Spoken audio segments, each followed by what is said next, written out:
Now, Bruno Nelta, Senior System Engineer with Renesas Electronics, will introduce to us a new device, which is an IO-link slave device with the part number 78F84x. Welcome, Bruno. Thank you. Would you please explain the technical features of the new IO-link slave device? Yes, so the IO-link slave device is a unique solution that we have developed at Renesas Electronics, which provide a fully integrated IO-link microcontroller. By that I mean that you have a fully embedded and high performance microcontroller based on the 78K0R 16-bit microcontroller from Renesas, along with Elmos transceiver for IO-link application.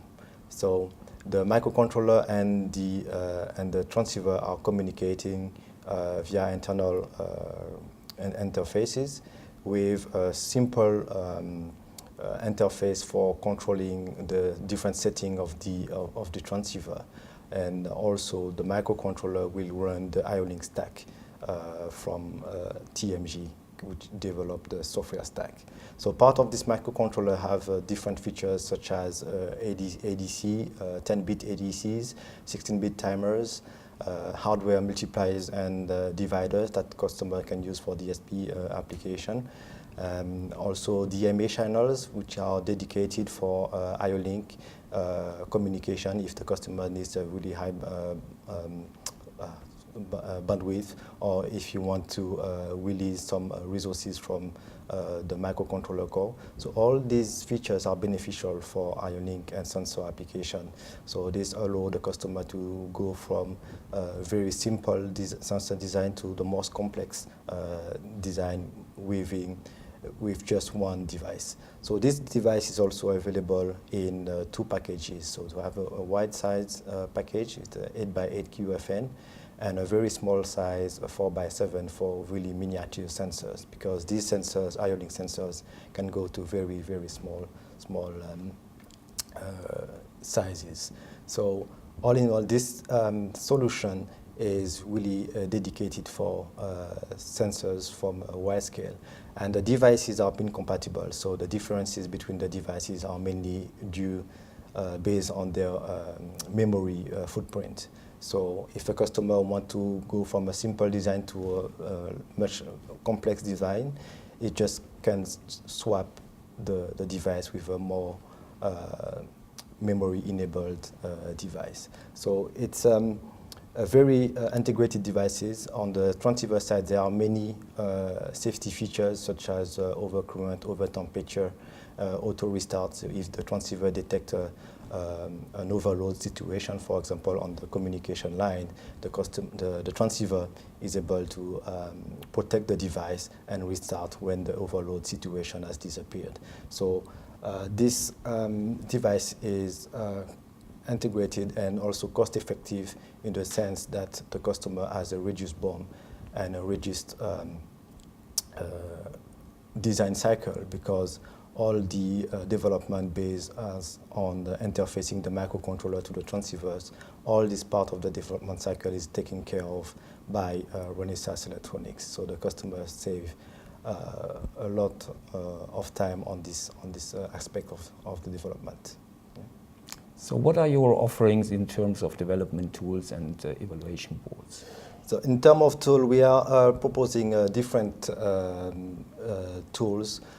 First of all, for debugging and prototyping, we have in-circuit simulator, emulator, that the customer can use to target his prototype platform. So the customer can plug this emulator into a socket on his development platform and basically simulate the IO-link microcontroller, although there is no IO-link microcontroller on the board. So this is a very powerful tool that the customer can use also for probing and trace functionalities for during debugging and development of these prototypes.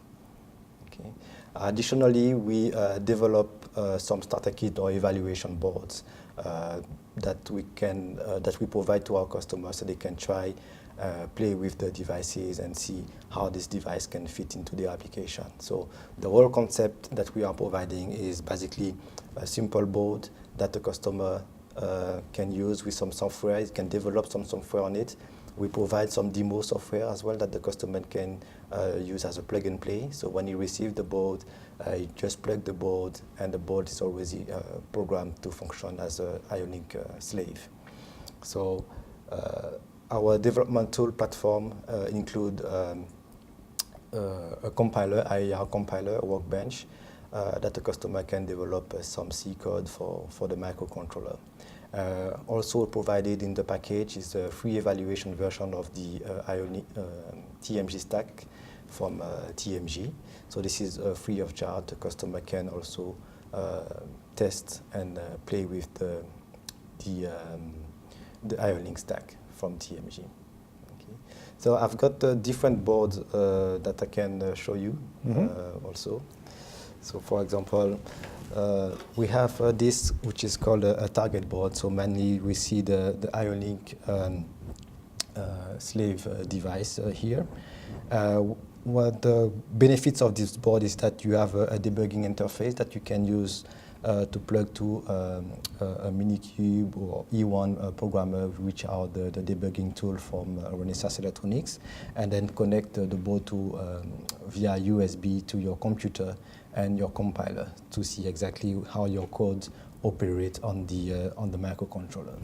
On the other side, you have an M12 cable, which is standard in the industry for sensors. So this can connect to an IO-link master, and then also check IO-link communication on your computer system. The other features of this board are access to all the pins of the microcontroller. So all in all, the customer or the user can start designing a very simple sensor application. We also have some push buttons that have give access to interrupts on the external interrupt on the microcontroller. So this is a model for the bigger size of packages that we have, which is the 8x8 QFN. But we also have a very small design that this is here, which is based on the 4x7 BGA. So this is a very small. So just to show you the emphasis on how small these sensors can be. So the particularity of this board is basically is that in addition to the IO-link channel, it's got a second digital input-output channel, which is fully configurable. So we can configure it as a high side, low side, or push-pull side, and also configured as input or output depending on the use of the user, really. But these boards are fully functional, and the user can basically try and develop some IO-link application. We have some LEDs for communication status, and also user status or feedback onto this board. Thank you very much.